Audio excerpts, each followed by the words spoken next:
Hello, and welcome to the Trusted Voices podcast. I'm Erin Hennessy, alongside Teresa Valerio, Parrot, and in each episode, we discuss the latest news and biggest issues facing higher ed leaders through a communications lens. For these conversations, we'll be joined by a guest who will share their own experiences and perspectives.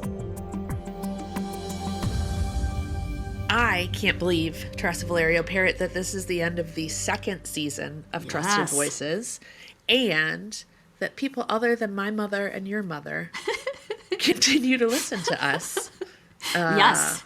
Just, babble about stuff we care about. So that is my backhanded way of thanking folks for sticking with us to the end of season 2. And we're excited to spend the summer thinking about season 3. But before we get on to that, we just sort of wanted to do a look back, look ahead episode and talk about some of the things we're going to be thinking about, and I think we're all going to be talking about into the summer and fall. But I know you wanted to start with 2 very important congratulations. Yes, especially for those who may not listen all the way to the end. I just want to give a really, really heartfelt and special shout out to Savannah Parrot, who graduated from Rice University with distinction. A mother has to say that a couple of weeks ago, and I'm so super proud of her. And y'all don't ever get to see or hear her, but Nicole Reed is our producer, and she's fantastic. And I have a special shout out from her to Peyton Shoup, who just graduated from Boston University in archaeology. So I thought he was leaning a little bit more Harrison Ford, Raiders of the Lost Ark, but Nicole shared with us that he might study paleontology, and you shared. It's very Ross Geller. Right.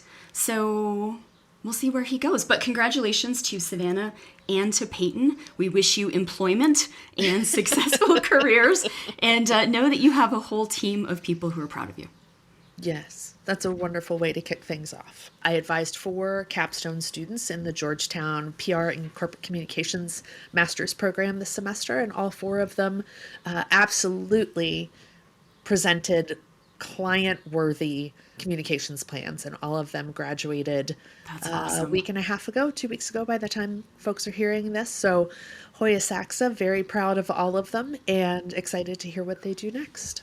Excellent. It's both of those shout outs are the heart of what we do and why we do it. So kudos to everybody for their accomplishments. Yes, indeed. So here we are. Looking back at 2024, which I'm excited that maybe one day we'll have a boring year. Clearly, spring semester 2024 was not that, nor was fall semester. But we wanted to just sort of come together, talk about what we're feeling and thinking about at the end of the semester and what we're thinking about next semester. I will admit that I think I'm more in a gird your loins kind of mindset than even usual. And I'm usually the more pessimistic, cynical, I don't want to say realist. That sounds too positive, but I'm an optimistic realist. How's that? You're the ray of sunshine, and I am the gird your loins person. So, well, my loins are girded right now, Erin. So this is a perfect time for us to have this conversation. We're gonna have to mark this episode explicit, I think, with all the loin talk. But things are gonna be loose today, friends. Things are gonna be loose, except for our loins, apparently. Okay, hard pivot. Teresa. Hard pivot, yes.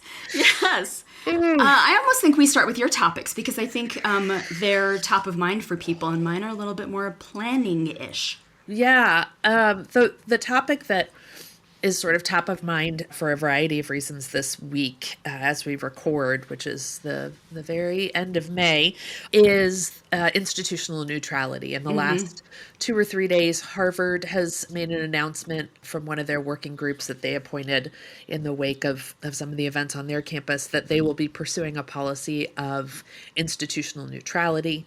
Was it Johns Hopkins that followed them yesterday? Somebody else jumped on board yesterday.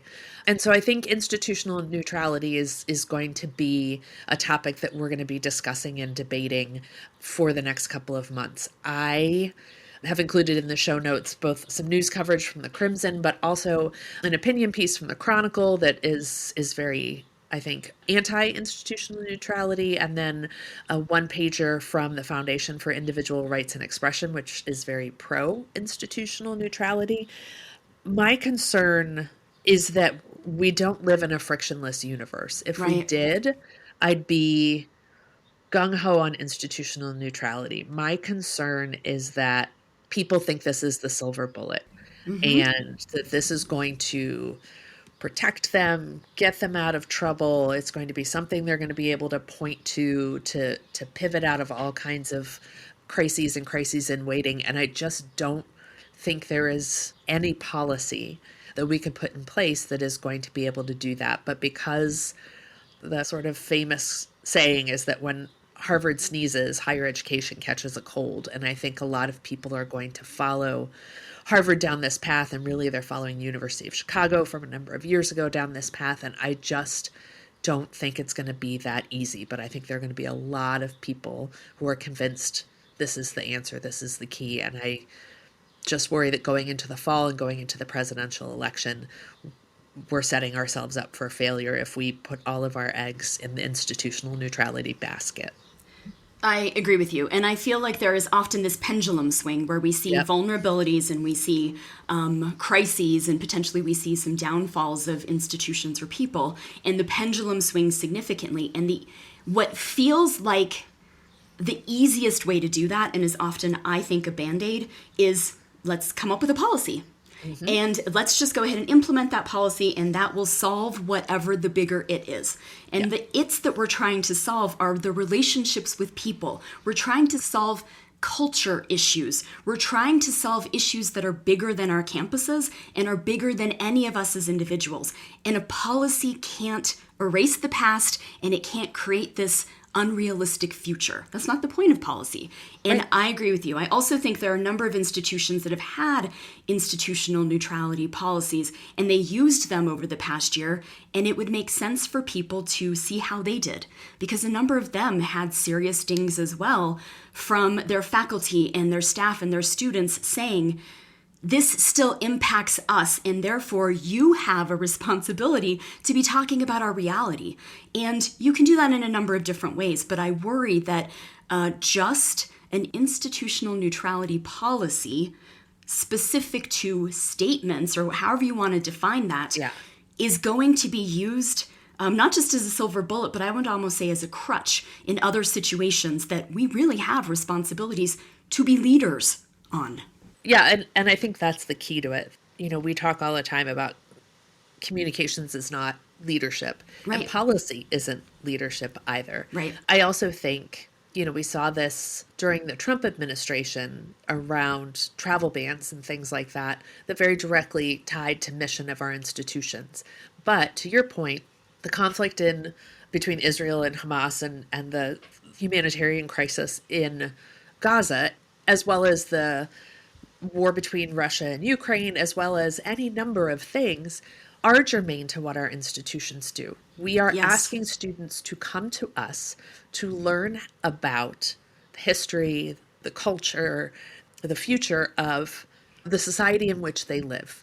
And this conflict in particular in Gaza is one that is, I don't think we're going to solve it this week or next week.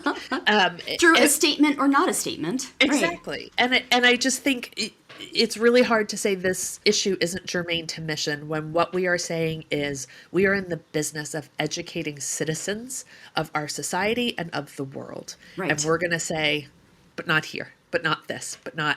But not in those ways that make me vulnerable or I worry will make me unpopular. Because I think that's part of what we're trying to suss out here. Yeah. And I also think we're also in the business of sense making. Like that's grace and sense making are the two phrases that I'm using this year like nobody's business, because that's what we do. And I think we need to be thinking about these topics in that way too. Yeah, and I think, you know, to be real brass tacks about it, a lot of what institutions are worried about is what we've seen at Penn, what we've seen at Harvard, which is backlash from donors. And I don't think that donors driving institutional decisions in this kind of way is a healthy thing for our institutions, our industry, but because of the financial situation that a lot of our institutions are in, it's a very, very real factor in leadership decision making. And so it ties to all this issue of institutional neutrality, ties to so many of the things that we do and so many parts of our industry and parts of our institution. And, again, I just come back to, this is not the answer you think it's going to be.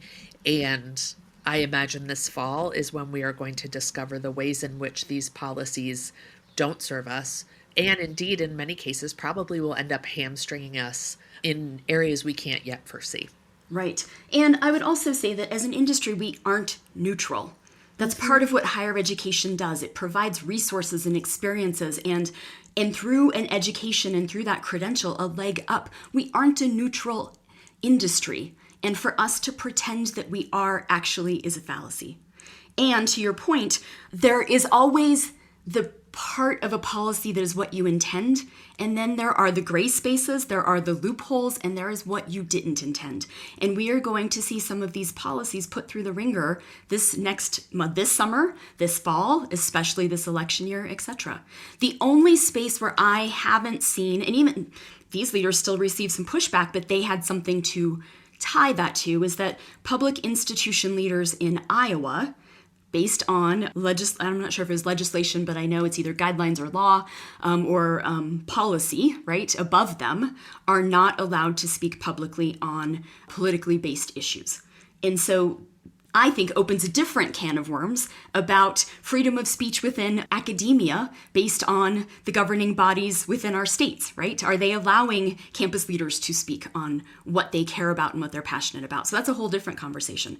Those leaders still received pushback, but it didn't seem to be as significant as those campuses that already had institutional neutrality policies before all of this kind of came to the forefront. They received quite a bit of pushback that they didn't have the fortitude to lead some of these very important conversations and to say what they stood for or they didn't. So I'll add to the show notes as well. I was just thinking about this. A piece from Case Currents. There was a piece from a colleague of ours, Tracy Sweet, and she outlined their policy and the positive and pushback that they received this past year in implementing it. Higher ed is facing headwinds like never before. And with internal teams leaner than ever, you need outside help that knows what you do and can plug into your operations to help in any way you need. From enrollment analysis and support, to bold, brand-driven creative and elite user-focused strategies, Electric Kite can help. So yeah, it's getting windy out there. But that's okay, because kites rise against the wind. Visit electrickite.com to learn more. We both mentioned a couple of times the presidential election, and I think this fall is going to be, the technical term would be bananas. And I had this conversation with a faculty member yesterday who, after he told me how much he enjoys the podcast. Ooh, excellent. We were talking about Shout out to us, talking about some areas where he feels strongly and has a historian's perspective and lens to bring to some of these conversations that we're having in higher education right now around academic freedom and around protest and around freedom of speech and what that really means and sort of all of these big questions. And the one piece that he is really thinking about and that I really encouraged him to move forward with, and nobody can steal this idea, this is Daryl's idea, is talking about how college and university campuses, sort of like us, are bracing for the run-up to Election Day in November. And he argues that that's sort of the wrong position for institutions to be in, that we should be leaning into politics, that we should be leaning into talking with our students about what politics is. And yes, the presidential election takes up a lot of oxygen in the room, but there are so many other levels of politics, small p, politics, that are important for our students to engage with as well. And so that's sort of the mindset that I am thinking about the presidential election in. And there's a great resource that hit my inbox in the last day or so from the Constructive Dialogue Institute. And I can't remember, I know you and I have talked about this organization. I can't remember Yes. if I've raised them on the podcast before, but they've got a great publication called the 2024 Election Guidebook, which we'll also link in the show notes. And it's a really interesting publication that aims to help leaders and faculty members and administrators help our students do some sense making around elections, around politics, how to have these conversations, not just brace for protests and counter protests or the college Republicans arguing with the college Democrats, but really to engage with the issues and to engage with the processes. Yes. And I think that's such an important frame to come back to, particularly for communicators. You know, we're paid to worry and we're paid to catastrophize on some level, and we're paid to prepare for the very worst so that should it happen, we've already thought it through. But I think it's important to sort of pull back from this, I don't know, existential dread we're all sort of feeling heading into this election, and really help our students reframe that too, because some of us are old enough to know that the last couple cycles haven't been exactly normal, but a lot of our traditional age students, these are some of the first times that they're encountering the responsibility that they have and carry into the voting booth with them. So I'm trying to be a little more optimistic and take a page from the Teresa Parrot book. So I'm hopeful that we can have that larger conversation about the right mindset to walk into this election cycle with. I think that's smart, and that's definitely how I'm thinking about this. And you were talking about the fact that we are asked to talk about worst case scenarios, but we also pair that with solutions, and I don't want that to get lost. And I would encourage all of our colleagues to be thinking about what that pairing is. I'll put into the show notes where you and I will be this summer. I have a blog entry about that. Vacation and Don't tell anyone where I'm going, though. I won't, but you and I have a number of speaking engagements coming up. And interestingly, yesterday, I finalized a third one that is talking about how to stay safe in this political environment in this election year. And here's, spoiler alert, and come to the conferences and see that blog post. Spoiler alert, you can't stay safe, but you can stay smart. So let's start to reframe this, because people are looking for something that we can't provide, and we shouldn't be saying we can. So instead, let's reframe, give resources, be smart, come up with frameworks. What are we going to talk about? What aren't? What are the boundaries of what we feel comfortable with? How are we encouraging energy around politics as a greater topic? I just had a great brainstorming session with some of our colleagues on Tuesday, and I said, I want us to come up with a proactive plan that's positive around the election for one of our campuses. And we did exactly that. And by the time we were done, we actually were all smiling, and we booked it for 45 minutes. We went over an hour, and we were really excited about what we want to be pitching and talking about. We'll see if there's the appetite for the outlets to cover it, but we need to start reframing this, and we need to be thinking about these really important foundational elements of our industry and our country differently than we're doing it now. So thank you for the resource. Yeah, absolutely. And then the last thing I'm going to share, I wanted to bring a little lightness to this conversation. One of the things that I think a lot of people know about me is that I'm a voracious reader, and there are a number of voracious readers on our team. Yes. Christine Maloney is a huge fan of memoir. I know you read cookbooks like novels, which is still like a very strange thing to me. Probably my two favorite genres, and they're very niche, are bar memoirs, which are just I could give you a list of so many phenomenal books, but really one of my very favorite genres is the campus novel, and there are so many of them, and they are so good. So many that are really great. And so I pulled a list from Literary Hub, and we'll link it in the show notes, of the 60 best campus novels from the last 100 years. I think this was pubbed in 2022, so there's obviously a bunch that have dropped since then. But for our colleagues who need a little diversion, but also maybe a little reminder that A, it could be worse, or B, it's exactly as bad as you think it is, there are some really great books on this list. So I am hopeful that folks who are listening will send us a note or shoot us a DM and let us know what novels are missing from this list that should be on there. I know last summer we threatened to do a book club. I still think we should. I know.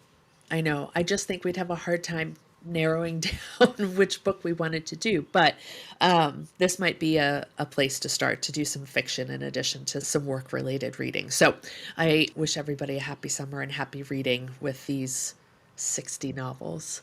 Do you have anything that right now you're really looking forward to reading?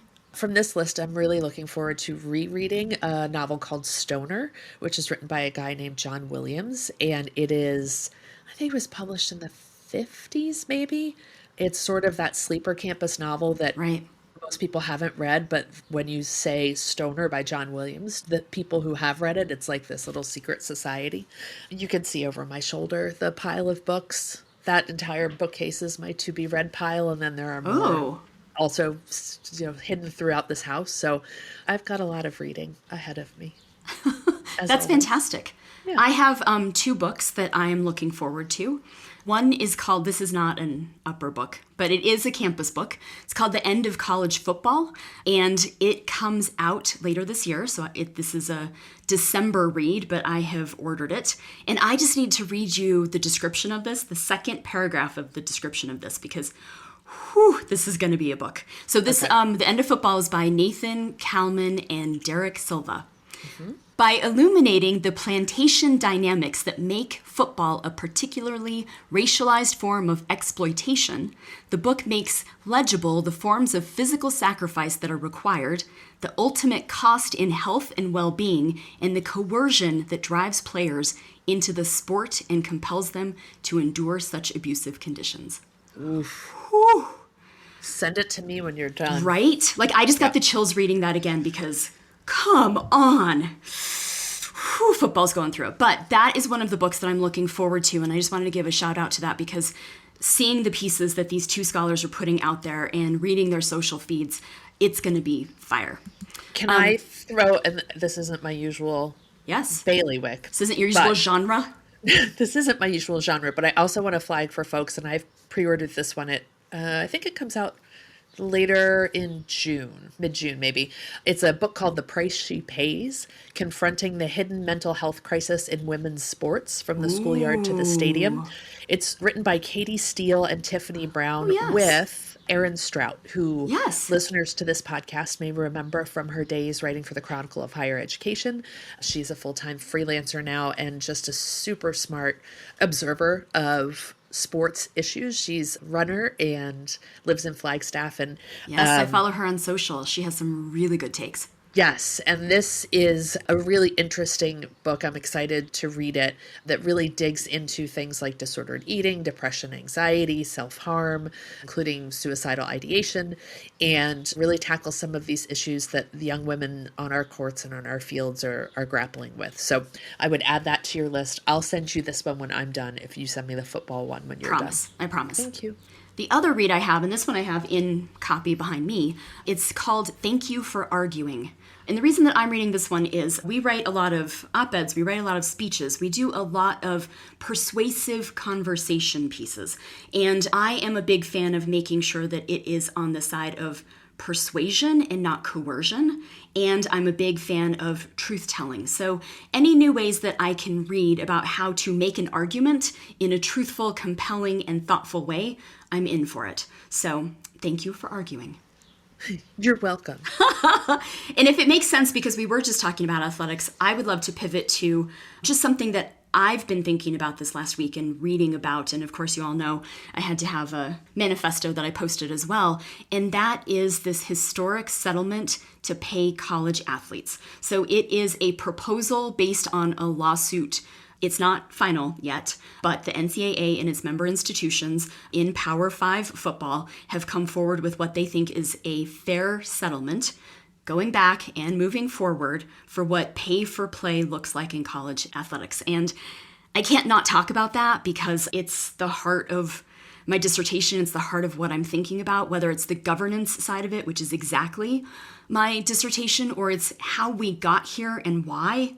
And that's the baseline of my dissertation. And I am so curious to see what happens next and how we further create have and have-nots. It used to be Division 1 versus 2 versus 3. And then within Division 1, it was Power 5 versus non. And now that we're adding in this pay to play, What does this mean for Title IX? What does this mean for student athletes more generally? What will graduation rates look like? What fundamentally will this say about the ongoing mission about the NCAA? Can they continue to exist based on this very poetic and lofty mission that no longer holds the same kind of credence? We've changed.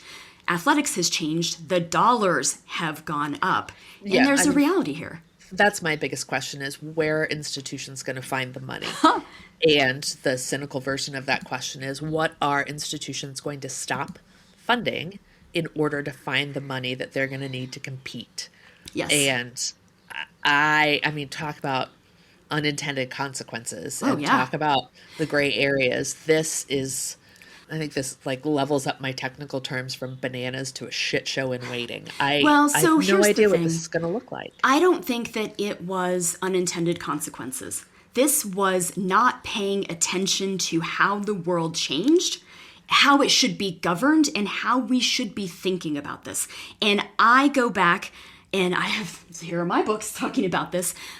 I go back and think about the moments when this conversation should have been shifted by the NCAA and its leadership, by presidents, who, by the way, make up the leadership of the NCAA. And we missed all of those because we thought that the purity of sport argument was enough. And that's not the world we live in. And more importantly, that's not the student athlete experience that many of our student athletes received. Yeah, no, and I think the unintended consequences, I think all of the consequences of this settlement are going to be, if not unintended, unimagined, because I think this is, once again, to your point, we're trying to fix something we should have been on top of years ago. And nobody knows what recruiting season's going to look like next year or 2 years from now or 3 years from now. I mean, But this actually pivots to what my big list is, because Erin has seen my big list of what I want to talk about. And I think that we have so many of these moments like this, that if we go back and we look 5, 10, 15, 20 years ago, we have had those who are raising the flags and saying, higher education, look at these things. And we've had the ways that we've looked at them and we've either addressed them or we haven't, mostly because we're scared, right? And this is one of those moments for us to say, if this is happening in athletics, to this subset of institutions, what are these bigger issues that we should be talking about? And I'm going to go back to the episode that we had in January, because those 10 most likelies, if you will, we called them New Year's resolutions, but it really was a most likely list for us. What are we most likely to see and what should we be planning for? It holds to where we are now. So we talked about the continuation of Crisis Palooza. Guess what? It escalated. Gaza-related issues on campus. Yep, we saw that, predicted it. We knew it was coming. Transparent campus conversations about finance. Governance conversations about athletics, NIL, and collectives. FAFSA delay impacts, prioritizing professional development, AI integration and innovation, election year spillover, politics that are moving faster than our processes, policies, and procedures, and focusing on influencing climate and shaping culture. We nailed it. We are brilliant. We're brilliant. But now is the time for us to think about what other resources do we have that we can be looking around those corners. And that's my summer assignment for everybody. So here are some of the resources that I want to talk to all of you about. And I'm going to clump them quickly because I have a lot. I saw, and I thought was interesting, a 2024 Higher Education Trends Report from Deloitte. I also saw the top strategic issues for boards in 2024 and 2025, which just very recently came out from AGB. Both of these are very recent. And I started to think about these, and then I went back and I reviewed some items that we've talked about before, but I'm going to raise again and will be in show notes. The 2020 Trustee Index Survey from AGB, the 2024 Survey of College and University Presidents that Inside Higher Ed does. We had a whole episode on that one. The American College President, the 2023 ACE study. And I went back to some scholarly work, including Exploring Involuntary Presidential Turnovers in American Higher Education, which is a piece that one of my favorite faculty members, Michael Harris, wrote, along with one of my other professors, Molly Ellis. And this is about why presidents get fired. You know you're done the program. Oh, I know. So I already graduated. They will not I know. retroactively increase your grade. This piece is good. And I'm going to add in there a report from the Chronicle of Higher Education that was called Trouble at the Top. And that has a redo of the research that Harris and Ellis did. And they're going to have a full journal article, but this is a recap of that. Here's why I'm listing all of those. That's a lot. Mm-hmm. Then, Erin knows I love me something color-coded. Because I love me something color-coded. I created a chart, because of course I did. This is true.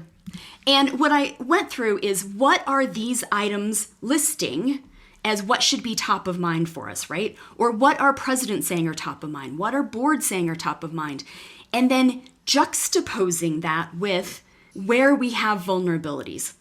And this isn't going to be surprising. Obviously, Deloitte's going to look at this in much more of a financial framework, but there was only partial overlap with what Deloitte was saying we should be looking at financially with what boards are looking at. Partial overlap. And there was more of an overlap with what presidents worry about, but that doesn't mean they're doing something about it. But there were a whole bunch of issues that fell through the cracks. And they overlap with what it is that we know we're going to face and we could be vulnerable with. So going to that, the redo of the voluntary or involuntary presidential turnover. In other words, is your president leaving on their own regard, or are they getting fired, right? The number of presidents and their departures fell into two categories: controversy, and the second was relationship failures, right? Which often there's an overlap there. Controversy was athletics, financial information, financial situation for the institution, poor judgment, and fiasco. We can help with two of those. Fiasco is a category. Yeah, well, it's a thing, right? So athletics and financial health, let's be working on that. And let's be thinking about how we coach up, down, and sideways presidents on the poor judgment and fiasco. On relationships, we're looking at loss of board confidence, loss of faculty confidence, loss of system confidence, and poor fit. All of those tie to governance, right? And that's something that we can be working with our boards on, and tie to communications. How are we talking about these things? What are our relationships, and how are we moving forward together? We talk about the importance of rollouts, etc. And that sets up that fit conversation for the campus. And that is something the board determines. So all of these are different things that we can be thinking about. So read these reports and think through, what do I know? What don't I know? And how can I be advising leaders to be stronger to address these situations? Mm-hmm. But I would also encourage us to be having some real conversations about those topics that, in my chart, is either in this financial outsider bucket, in this board bucket, or is in this presidential leadership bucket. I also would just like to note. Yes. I am encouraging people to read novels. And you are encouraging people to eat their vegetables. And I think both are important. Balance is important. Yes. I just want to be people's favorite. And so always. And as you know, text here me we are. About the novels. Here we are. It is what it is. Yes. But no, I think that's all really important. And what I would love to do is start season 3 by playing back that clip. Yeah. Because I am guessing that we're prescient in a lot of ways, but I don't think that's the kicker, right? It's not hard to see this stuff coming down the pike. Agreed. It's not hard to see the eventual outcome of these issues that resurface and resurface and resurface, and that we turn away from because it'll make the faculty mad, it'll tick off donors, it'll tick off the book. All of these things that we often step away from because they are going to require leadership and hard choices, and it feels really crappy to make hard choices right now. There is no medal for that. Yes. And that's why I think leaders need all the support we can give them, and they need all the encouragement that we can give them to do those hard things, because in the end, it's sort of the existential choice that we all have to make. Right. Well, I just want to highlight 3 areas because I think this is important. There was one area that only showed up very specifically in this Deloitte report, and I didn't see necessarily reflected in those other resources. Mm-hmm. That was intercollegiate athletics. Mm-hmm. And I want to raise that because, again, as we talk about sometimes we have to have the tough conversations we don't want to have, like governance of athletics. Yep. And going back to the Harris and Behringer redo of the research, what I would say is it's one of the main reasons that presidents lose their jobs. Athletics is one of the main reasons. So the area that was in the AGB document that wasn't in kind of this external approach or some of these other leadership approaches was academic program mix. What are your academic programs? What is it that you're highlighting? What is it that you're doing? So if that's the case, that we want to talk about that as a board, but maybe we're not talking about that in other spaces, let's start having those conversations, because that's how you have votes of no confidence against presidents when they're expected to look at the program mix and enact it, but they don't have it on their radar screen and they're not working towards it. The next one that I would say is student retention. That was on the president's side, but wasn't in the board or in the external look. Student retention is going to be more and more important. Keep the students you have in addition to focusing on who you recruit. And make sure that you're making clear internally and externally why. Yeah. So that's my color-coded chart. It's beautiful. It's beautiful. There's so much in there. That's my highlight. I think the people need a screenshot. Oh, I'll share that. And this is like when I shared my notes for the presidential survey. Lots of handwritten notes here. Yeah. Yeah. You are a fascinating creature. and it's been great spending season 2 with you. See that flawless segue? I know. That was fantastic. Man, I'm gifted. I can't wait to come back and see how our looking ahead list, most likely list, and also this top of mind list plays out over the summer, ma'am. Yeah, it's going to be a heck of a back nine on this year. You know, that's a sports reference to golf. I wish everybody a wonderful and restorative summer, and know that we'll be back to continue raising these questions and hopefully providing some solutions and some answers, or at least recognition that we're all somewhat in this together. Agreed. Please look at the list of where we're going to be speaking and where we're going to be, because we would love to chat with you. Let's talk about these topics. Let's have the conversations and start the hard work. Yep. Okay. That's Thank you, it for Erin. today. Thanks, TVP. And thanks to Nicole, DJ Housechild, and Marina, and our entire team at Volt. We have loved doing this second season, and we're looking forward to season 3. And thanks to all of you for listening. Thank you. Thank you for joining us for this episode. You can find links in the show notes to the topics and articles referenced, as well as a copy of the show's transcript on the Volt website, voltedu.com. Remember that you can always contact us with feedback, questions, or guest suggestions at trustedvoices@tvpcommunications.com. Be sure to follow Trusted Voices wherever you get your podcasts, and we invite you to check out Higher Voltage, another podcast on the Volt Network that is hosted by our great friend Kevin Tyler. Kevin explores the evolution of higher education that is happening right before our very eyes.